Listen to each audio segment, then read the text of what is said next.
Hi guys, this is Tabiasobi, and today we are going to go through the Rondo at Rainbow's End event for Azure Lane. Yeah, sorry it's a bit late, but I've been suffering from a cold which made my voice super hoarse. Of course. These last few days, so apologies if it's still a bit raspy. Anyway, the info here is based on an article I posted a few days ago at rgj.com, so feel free to check that one out as well. I'll add a link to the description as always. Azure Lane is taking a trip to the past, all the way to World War I as a matter of fact, with the Rondo at Rainbow's End event. Basically, the event features ships from Germany's Second Reich, thus the SMS designation for the Imperial German Navy ships, as opposed to the KMS designation used by the Kriegsmarine Navy in World War II. Think of it as the equivalent of the Royal Navy's HMS designation, except SMS refers to His Majesty's ship instead of Her Majesty's ship. Interestingly, this also explains why the anti-air of these events ships aren't that great overall, because carriers weren't really a factor at the time, so kudos to the devs for their historic attention to detail, which also applies to the individual ships and their skills. By the way, speaking of lore, Rondo at Rainbow's End continues a trend from the last few major events of kicking up the narrative a notch. Admittedly, Azure Lane's story can be like junk food sometimes, where you get lots of fluff but not much substance, but there seems to be a conscious effort to ramp up the narrative for the last batch of big events, and Rondo at Rainbow's End is no exception. So this event uncovers what truly happened during the pivotal battle of Scapa Flow, which saw the Iron Blood and Royal Navy fleets decimated by a powerful siren attack.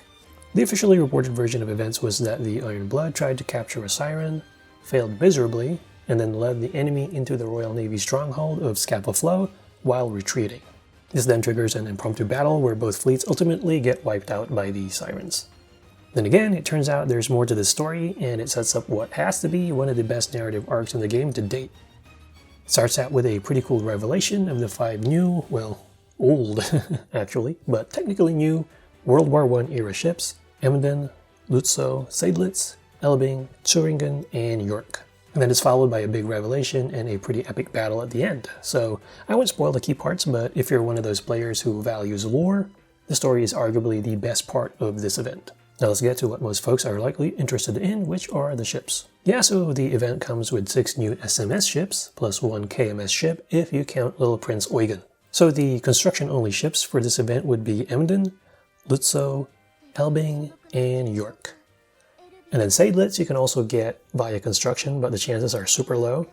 But fortunately you can get her at the event shop for 8,000 points, and then also as a random drop at maps B3, D3, and SP. Thuringen meanwhile is the point reward for this particular event, so you can get her after you've amassed 10,000 points. And then little Prinz Eugen is a reward by accumulating enough cheesecake points from her special side event. Anyway, it doesn't look like you have any game-breaking ships in this event, but then again, the release of ships like New Jersey and Shimakaze have kind of skewed some of folks' expectations for what qualifies as a great ship these days. So while these ships might not be best in class, there are still some solid options here, and I definitely try to get them if I was a new or even a mid-level player.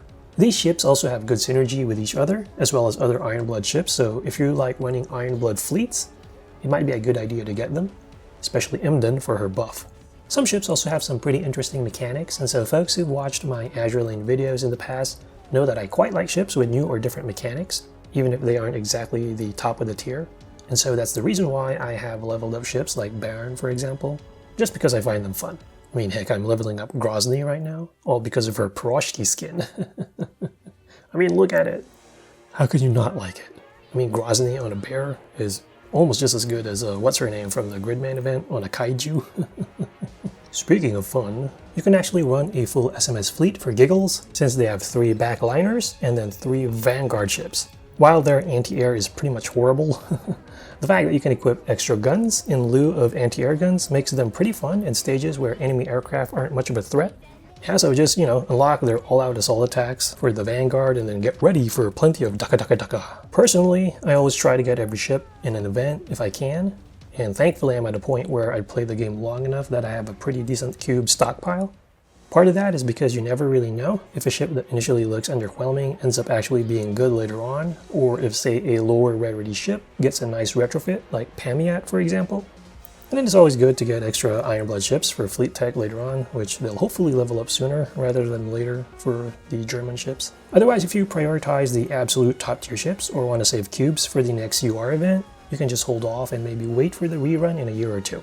Yeah, so normally you want to have 400 cubes handy in case you need to do a pity pull for UR events.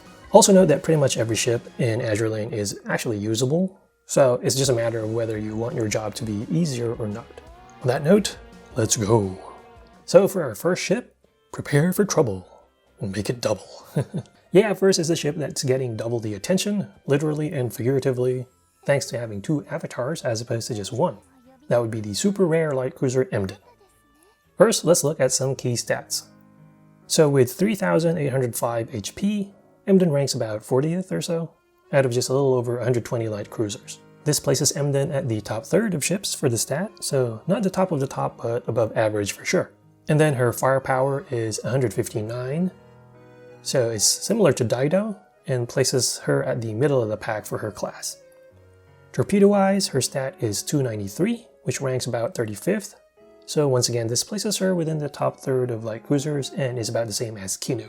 With a base evasion of 110, Emden's evasion is about the same as Chapayev, so it's slightly below average, but jumps up to about 121 at the start of the battle thanks to her yellow skill, Marvels of History. And then from there it could go up to 138 or 139 I believe, if she kills 3 enemies. At least if my math is right. We all love math.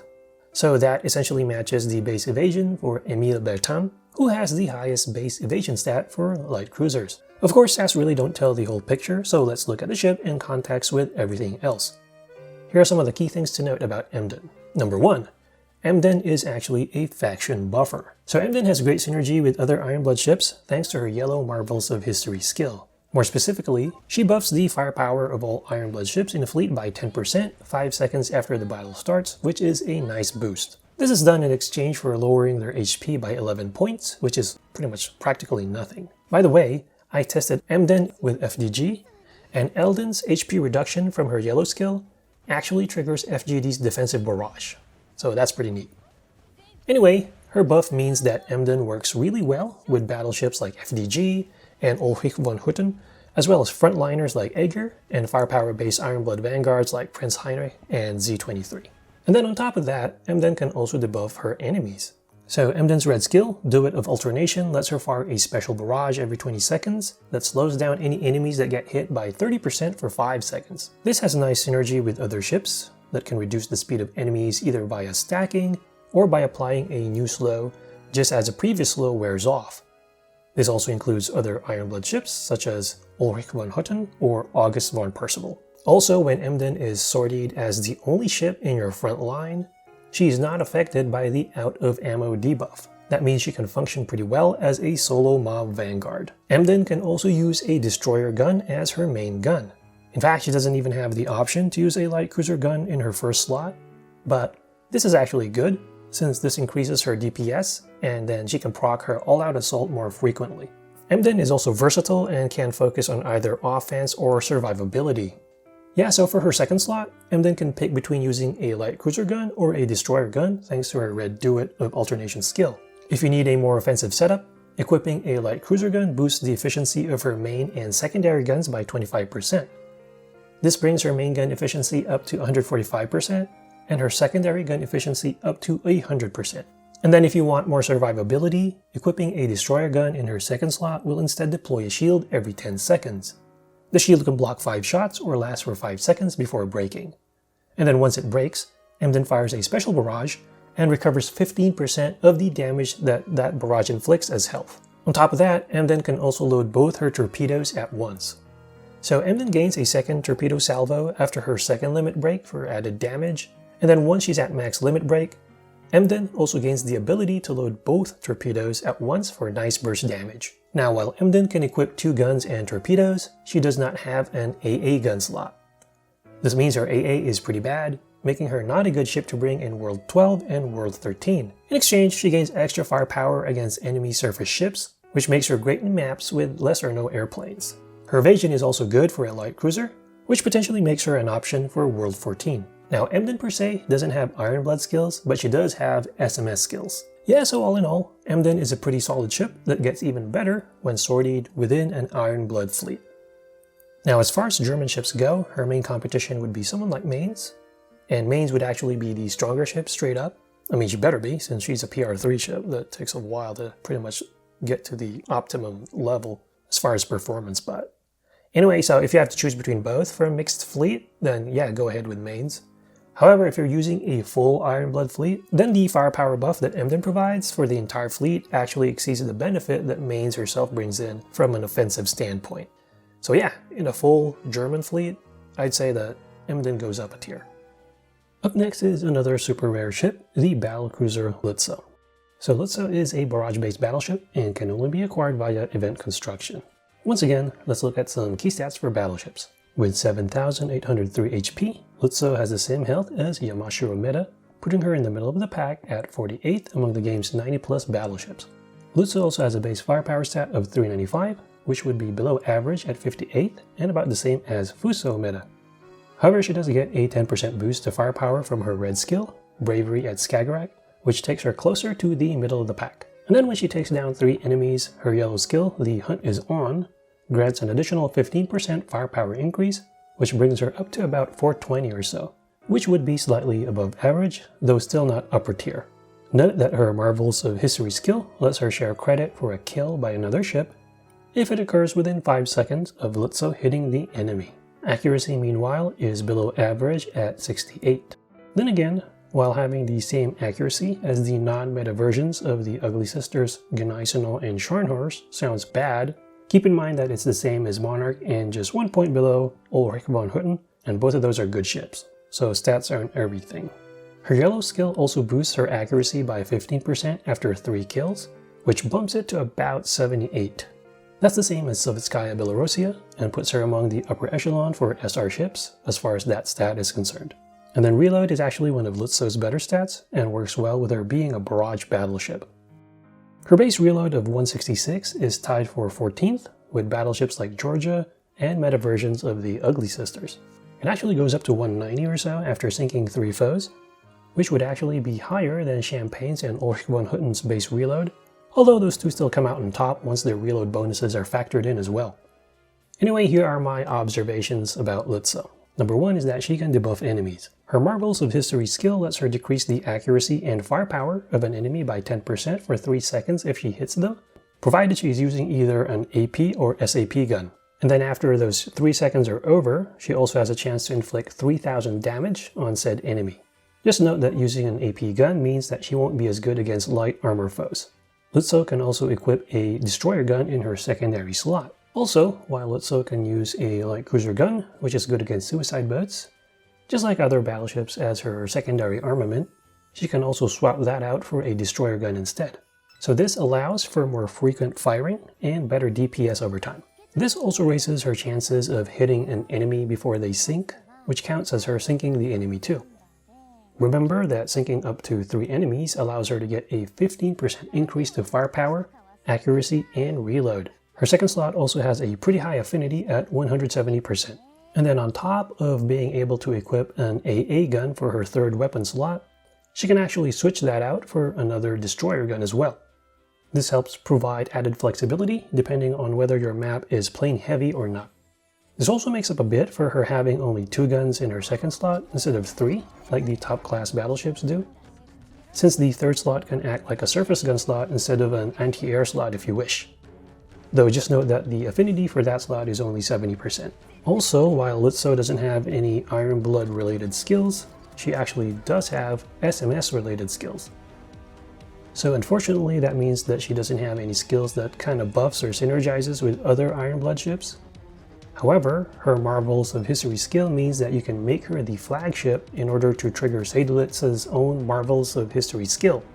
This allows Seydlitz to speed up the reload of her main gun by at least 20%, and then up to a whopping 80%. So instead of Dumb and Dumber, you got fast and faster with Lutzow and Seydlitz when you pair them together, particularly with Lutzow as the flagship. Then again, this also means you are not able to use, like, say, Bismarck as your flagship, so it limits your backline options. Anyway, all in all, Lutzow is a ship with average firepower, and relies primarily on her fast reload and proccing her barrage. She also needs to equip an armor piercing or SAP gun to reach her full potential. Although she isn't exactly a beast on her own, she is kind of necessary in order to turn the next ship into arguably the strongest ship from this event. I'm talking about SMS Seydlitz. So at first glance, Seydlitz looks underwhelming just based on her stats. Look at her skills, however, and she suddenly looks much better. She's a perfect example of the importance of looking beyond just stats and seeing the overall picture. So this is what I mean. Her HP, for example, is 7,537, which would rank her about 61st out of over 90 battleships.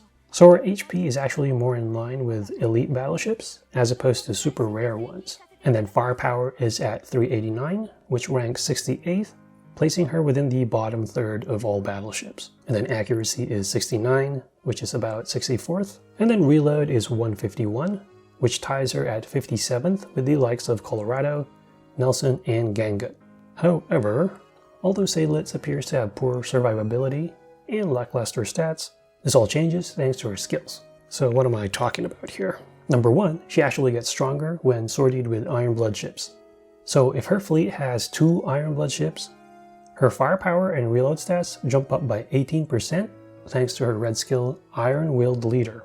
So that boosts her firepower to about 459, which is 1 point higher than second place FDG's base firepower stat.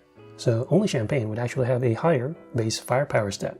And then her reload stat actually goes up to 178, placing her 5th overall behind Champagne, Jean Bar, Warspite Retrofit, and Ulrich von Hutten. Also, while Seydlitz's reload is already fast, her first volley gets even more crazy fast when her health is full, thanks to her Iron-Willed Leader skill once again. So with full HP, it actually boosts her reload for the first volley by a whopping 80%, which is almost like a preloaded strike. And then the lowest that bonus can go is 20% depending on how much hit points she has left. By the way, her first volley is also accompanied by a guaranteed special barrage. But wait, you ask, what if Seydlitz is no longer in full health?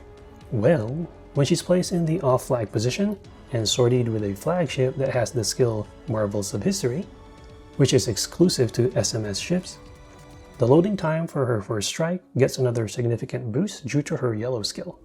So if you pair her with either Lutzow or Thuringen being in the flagship position, the loading time for her first volley jumps up by a whopping 80% when the partner flagship has full health. And then the lowest that the bonus can go is 20% once again, depending on how much hit points the flagship has left, which adds to a minimum boost of 40% when factoring in Seydlitz's own HP-based reload boost.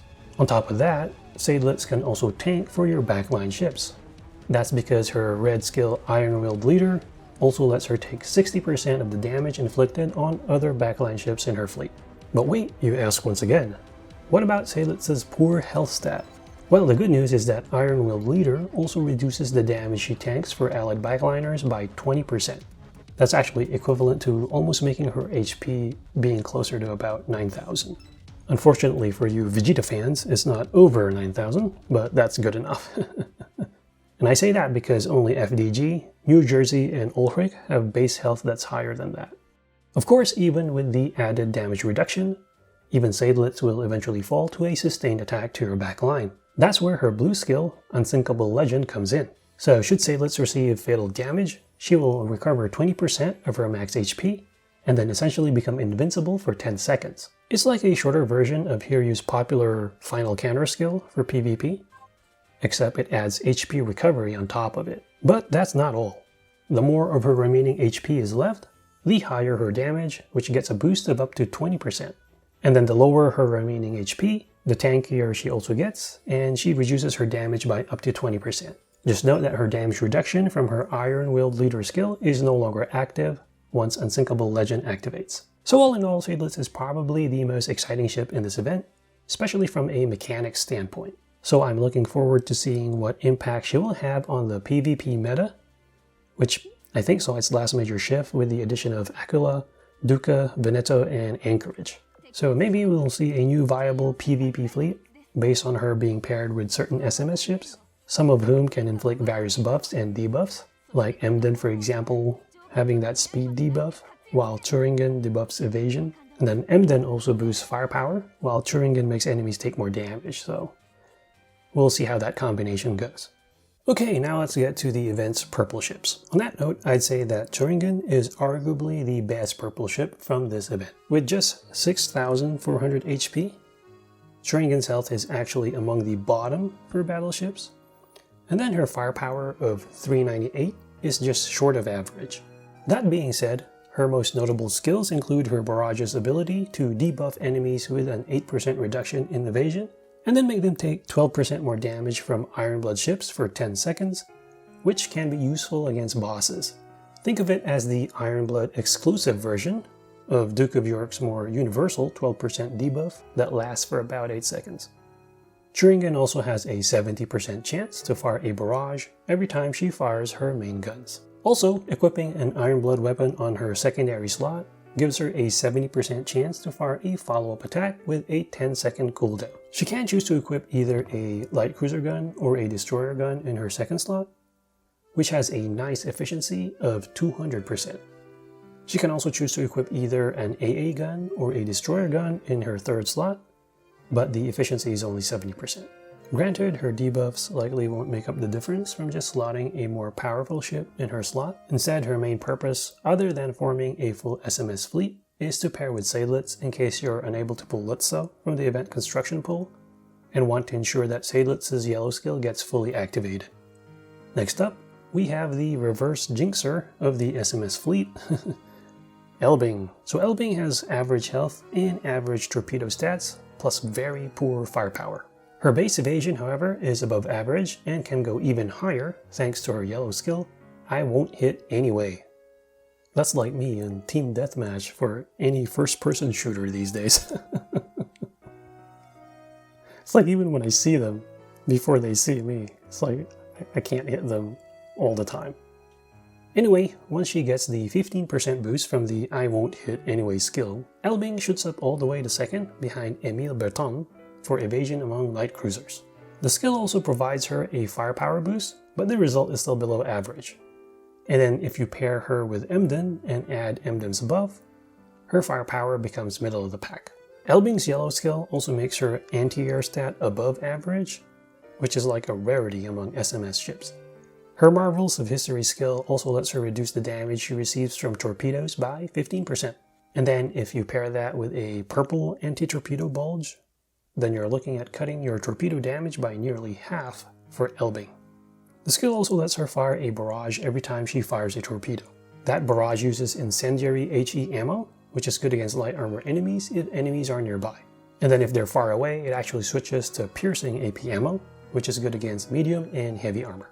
All in all, Elbing is a ship that has excellent evasion and good torpedo defense, but not quite a giant killer as a purple ship. So to be truly competitive, she basically needs to get a retrofit. And then we have our last SMS purple ship from the event, SMS Yorck. Yeah, flex those pythons. So Yorck is an anti-destroyer specialist with above average HP and excellent accuracy. Unfortunately, she's a torpedo heavy cruiser who has poor torpedo stats, like Prinz Eugen, but doesn't have the same tankiness that Eugen has. Although to be fair, Eugen is an SR, an aging SR, mind you, and Yorck in comparison is just an elite ship. Yorck's firepower is actually above average thanks to her yellow skill, Devotion to Precision. It can even go up to about 290 when she's sorted with Emden, which would be just below Drake's base firepower of 295, which of course doesn't have any buffs. She can also choose to equip a destroyer gun instead of a light cruiser gun in her secondary slot, which does help her DPS a bit. Speaking of destroyers, like I mentioned earlier, Yorck is actually designed to perform best against them. For starters, her accuracy actually goes up to 154 against destroyers, which ties the base stats of Exeter and Yume Minami. She can also reduce incoming torpedo damage by 15% and can proc shields every 20 seconds that last for 20 seconds and can block up to 3 torpedoes. Given how Elbing has anti-torpedo skills, I'm noticing a bit of a theme here. Anyway, Yorck is definitely one of those ships that would also benefit from a retrofit in the future. And now we get to the sentimental favorite of this event, the small version of Azure Lane's #1 conniving plotter from the Iron Blood, Prinz Eugen. Or in this case, little Prince Eugen. Who's the cute little cake-loving prankster? You are! As with every little version of grown-up ships in Azure Lane, little Prince Eugen is like a scrunched-up version of the original with slightly lower stats. Admittedly, grown-up Prince Eugen has gone down the ranks since debuting as one of the notable tanks of the early game. As such, little Prince Eugen isn't quite top tier herself. But just like little Renown, she does kind of look more interesting than the original grown-up version.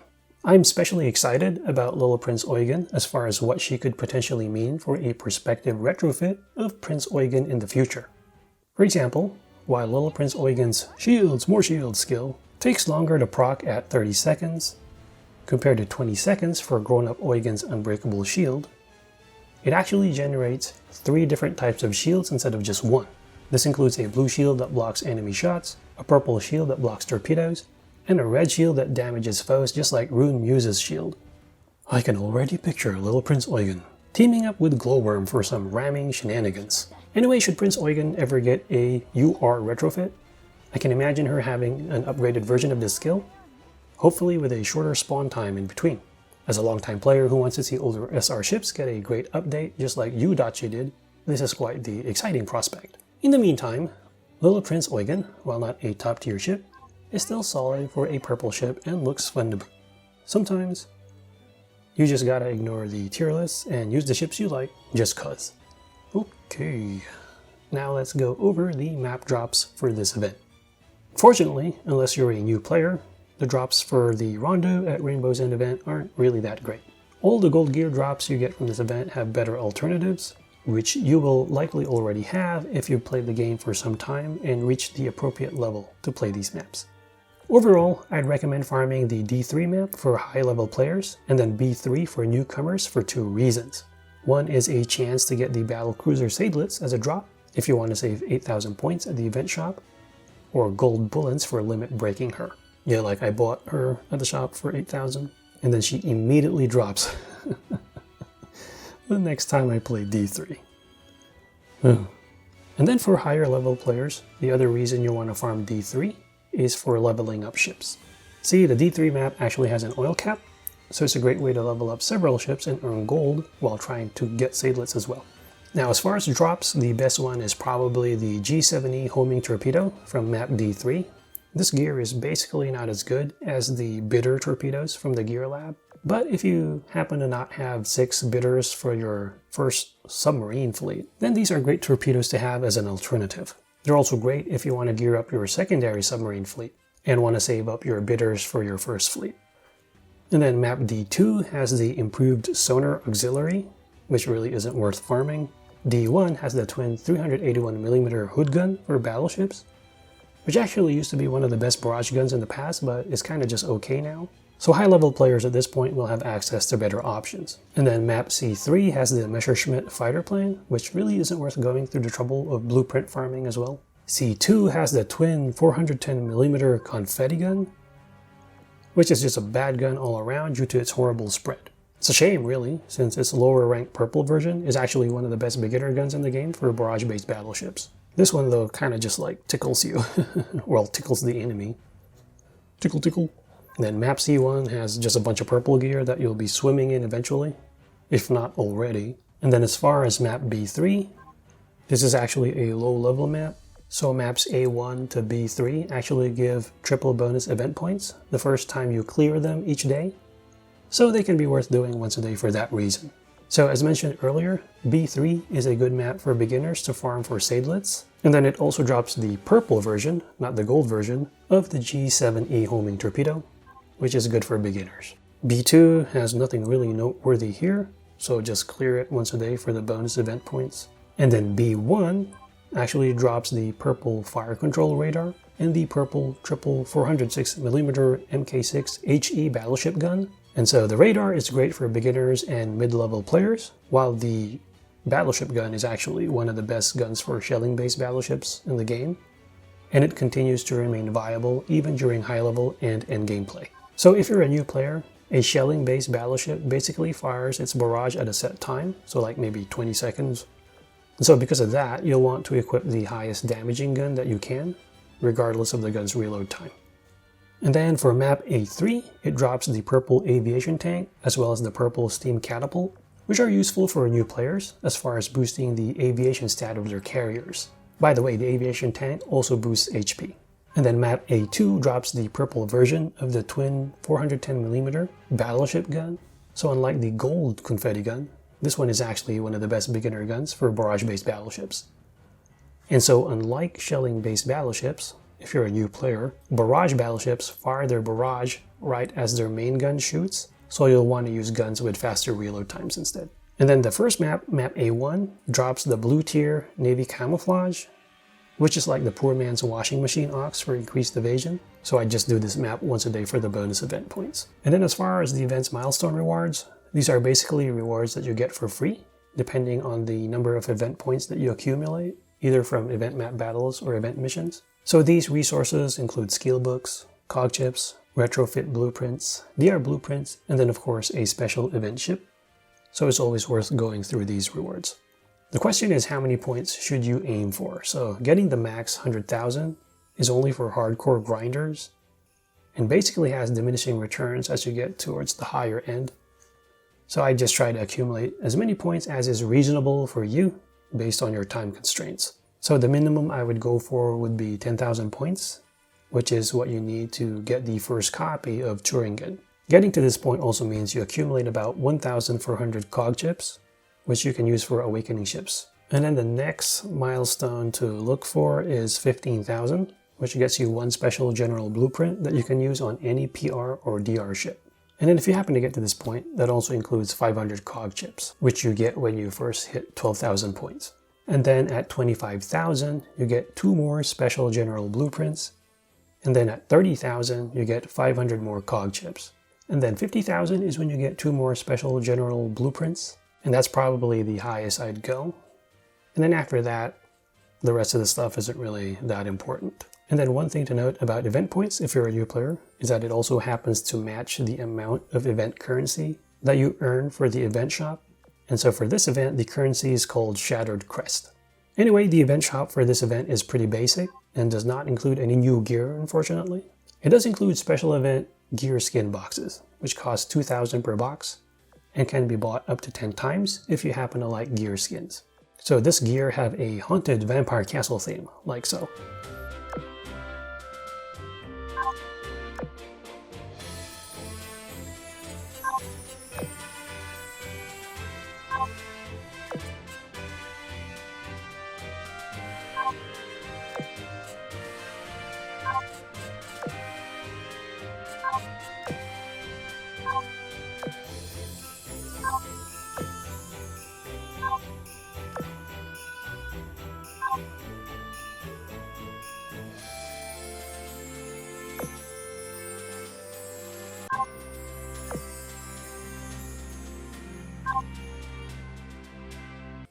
Anyway, as far as what to get from the event shop, these are my recommendations based on priority. So your number 1 priority should be to get Seydlitz, who is the event shop ship, especially if you don't get her in construction or from the event maps. And so she costs 8,000 Shattered Crest.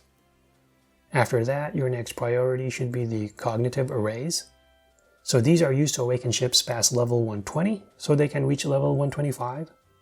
And it can be tough to get these, so always grab them when you can. It costs 5,000 currency for 50 copies. And then up next, if you are actually going through the PR grind, the next good thing to get would be the PR and the DR blueprints. So basically, these are used to increase the development level of your priority and decisive ships at the shipyard. So given how getting a PR or DR ship to max dev level can typically take a year or even 2 due to how slowly you can build up these prints, getting 30 PR blueprints and 10 DR blueprints at the shop can add up over the course of several events. These are also Series 4 prints, which means that they can be used on any equivalent Series 1, 2, or 3 ship, although I wouldn't use them on Series 1 or 2 ships, and save them for Series 3 or 4 ships instead, especially since you can now use money to get blueprints for the PR ships for Series 1 and 2. Anyway, it'll cost you 15,000 to get all the PR prints, and then 10,000 to get all the DR prints. And then after this, basically what you get depends on how far you are in the game. Higher level players who like to awaken a ton of ships will likely want to get the 1000 cog chips, and then another option are the aforementioned gear skins, since you can't get them outside of this event. If you're a newer player, you might want to get the gold cat box from Meowficers, and I just get the gold one. Don't worry about the blue or the purple one. And then you also have the purple plates for upgrading gear, which you can always use. And then after that, maybe coins and oil. Maybe prioritize oil first, because it's easier to get coins now than oil. I don't recommend those tech packs for gear, since you'll be swimming in those once you play the game for a while. Unless maybe you're like a really new player and you need like all the gear you can get. And then for the rest of the stuff from the event, you have the Count's Castle, which is a new limited dorm design just for this event. It features a gothic vampire castle with coffins, summoning circles, and the like. So that'll cost you 1,460 dorm coins. There's also a mini event called Tales from the Count's Castle, which unlocks a special movie and reward for each day. So in addition to daily rewards such as gear plates and money, you will also be rewarded with an exclusive event furniture if you clear all 7 days. Speaking of furniture, you can also get a special one called the Medal of Iron Will if you clear the event's D3 map. There's also the Call to Arms Iron Blood Phase 2 mini event, which requires you to earn 3,000 training points to unlock a special chat portrait frame called Singularity at Rainbow's End. To earn the training points, you will need to do a combination of fully limit breaking the 6 SMS event ships and finishing certain event maps 10 times with a specific ship at max limit break. So you can get 600 points each for Emden, Lutzow, and Seydlitz if you max limit break them, and then 400 points each for Elbing, Thuringen, and Yorck. And then as far as the ships that you need to clear for certain event maps, A2 or C2 requires Queen Elizabeth, A3 or C3 requires Akagi, and I'm talking about the regular version that drops from the Fox Mines of 3-4, I believe, because Akagi Muse ain't gonna work. B2 or D2 requires Eldridge, and then B3 or C3 requires Sovetskaya Russia. By the way, if you go to the regular shop, and then click on packs, you will see that there's a Crimson Offering Lucky Chalice being offered for $29.99. It's basically the equivalent of the Lucky Bag from other events. So I'm not a big spender in gacha games, and actually Azure Lane is the only gacha game I'm playing right now. But I usually get these just to kind of support the game. And so you get 2,022 gems, 2 Series 4 Special General Blueprints, 50 cog chips, 20 Wisdom Cubes, 10 quick finishers, and 100 dorm coins. The Lucky Chalice also provides a chance to acquire one of the following Shipgirl skins that are exclusive to this event. I actually happen to get the Sheffield Bulletborn event skin. I see what you did there, Manju. So there you go, my overview of Azure Lane's Rondo of Rainbow's End event. As always, if you have any thoughts or questions, please feel free to share them in the comment section. Once again, this is Tabi SOB, and thank you for watching.